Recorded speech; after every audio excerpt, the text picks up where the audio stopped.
Parlons avec l'ancien porte-parole du gouvernement israélien, Ayalon Lévy. Ayalon, bon après-midi à vous. Je veux dire, pour ce que ça vaut, je suis sûr que vous en êtes conscient. Il y a beaucoup de gens profondément choqués dans ce pays que notre gouvernement s'y soit rendu. Mais qu'en pensez-vous? En tant qu'ancien porte-parole du gouvernement israélien et juif, quelle est votre réponse? Je réponds en tant qu'expatrié britannique. Aujourd'hui, les Palestiniens ont hissé leur drapeau devant leur nouvelle ambassade à Londres. Mais le drapeau britannique devrait être en berne sur Whitehall. Et c'est parce que le gouvernement britannique a couvert le pays de honte et de déshonneur. Le Hamas salue cette décision comme une victoire. Vous comprenez ce que cela signifie? L'organisation djihadiste responsable de cette guerre se réjouit de la décision du gouvernement britannique et la considère comme une victoire. Elle ne peut pas dire qu'elle n'a pas été prévenue, car ils ont déjà affirmé que la reconnaissance découle du massacre du 7 octobre. C'est les récompenser pour leur décision de lancer cette guerre. Cela justifie leur décision de lancer cette guerre. Cela les encourage à continuer de retenir ces otages et cela les encourage à commettre d'autres atrocités barbares. Cela ne va pas rapprocher la paix et nous voulons tous la paix. Cela a saboté tout espoir de cesser le feu où Hamas libérerait les otages et déposerait les armes, éloignant ainsi la paix. Pourquoi le Hamas libérerait-il les otages et déposerait-il les armes alors que Keir Starmer vient de le récompenser pour cette guerre et accroît sa popularité? J'imagine, Elon, je ne sais pas du tout ce qui se passe dans la tête de Keir Starmer. Franchement, je n'ai jamais compris sur aucun sujet. Mais ça, c'est une toute autre histoire. Mais sur ce point précis, il dirait, écoutez, il s'agit de l'avenir. Nous ne le reconnaissons pas maintenant, donc personne n'a besoin de paniquer. Nous ne considérons pas le Hamas comme légitime. Nous disons simplement qu'à l'avenir, si les choses peuvent être réglées, une solution à deux États, peu importe, alors nous le reconnaîtrons. Est-ce que cela te convient du tout? Mais ce n'est pas ce que Keir Starmer a dit. La Grande-Bretagne a reconnu un État de Palestine, même si David Lammy affirme qu'il n'existe pas. Ils ont reconnu un État qu'ils veulent faire exister, qui devrait peut-être voir le jour à la suite de pourparlers de paix, mais il n'existe pas. Cela justifie la guerre lancée par le Hamas sans pour autant sauver le Parti travailliste aux élections. Cela n'affectera pas Keir Starmer aux élections, mais donnera un coup de pouce au Hamas dans les sondages, car cela justifiera cette guerre brutale et la prise d'otages. Et donc cela ne fait que saboter tout espoir de cesser le feu, et je pense que c'est honteux. Vous savez, je me souviens que quelques jours seulement après que le Hamas a envahi et massacré des familles israéliennes dans leur maison, le Parlement britannique s'est illuminé aux couleurs du drapeau israélien. C'était une déclaration de solidarité émouvante lorsque la Grande-Bretagne a compris que les djihadistes responsables de cette guerre devaient être écartés et les otages rapatriés.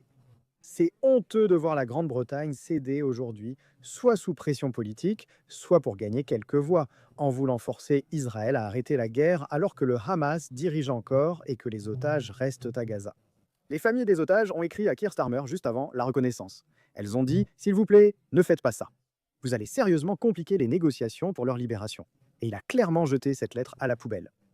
Même s'il avait dit, écoutez, si tous les otages sont libérés, on pourrait envisager X, Y et Z. Je ne dis pas que cela aurait forcément été mieux, mais s'il avait dit cela, il y aurait eu une réserve évidente à prendre en compte et l'urgence de la situation. Vous savez, nous serions peut-être en train d'avoir une conversation différente, mais il n'y a eu aucune mention des otages. Encore pire, Keir Starmer a mentionné les otages dans son discours, non? Mais il a suggéré que cela allait d'une certaine manière aider à les faire sortir. Au contraire, cela a condamné les otages à l'intérieur de Gaza. Je veux dire, le gouvernement britannique a dit au Hamas de garder les otages là-bas. Keir Starmer a déclaré à Israël « Si la guerre ne cesse pas d'ici septembre, nous reconnaîtrons la Palestine ». Comment Israël peut-il arrêter la guerre si le Hamas lance toujours des roquettes depuis Gaza? Comment peut-il arrêter la guerre alors que le Hamas retient des otages?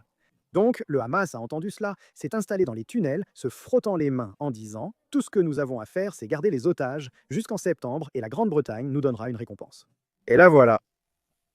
C'est intéressant, n'est-ce pas?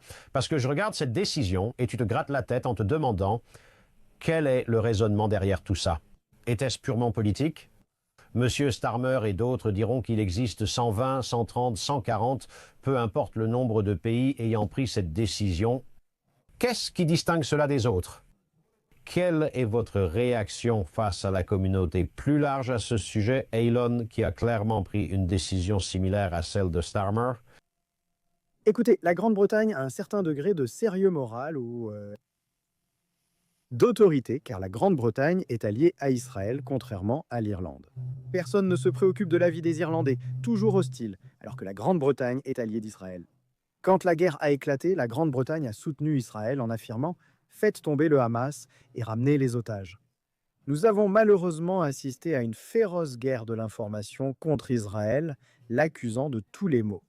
Famine, faim, génocide, tout cela pour la contraindre à cesser la guerre, alors que le Hamas reste au pouvoir.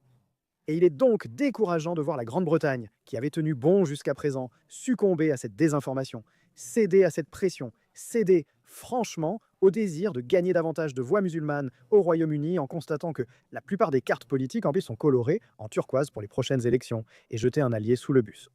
Et le plus fou, c'est que cela sabote non seulement la sécurité d'Israël, mais aussi les intérêts nationaux de la Grande-Bretagne. Si la Grande-Bretagne veut la paix au Moyen-Orient ou un cessez-le-feu, elle vient de donner à Hamas toutes les raisons de maintenir sa position et de poursuivre le combat. Cette pression exercée sur Israël pour mettre fin à la guerre ne fait qu'encourager Hamas à prolonger le conflit. Voilà pourquoi le Hamas voit cela comme une victoire. C'est un jour sombre et honteux pour la politique étrangère britannique. Ah, ils ont des propos très forts. Merci beaucoup, cependant, d'avoir brillamment exprimé la colère suscitée par cette décision. Eylon Levy a été porte-parole du gouvernement israélien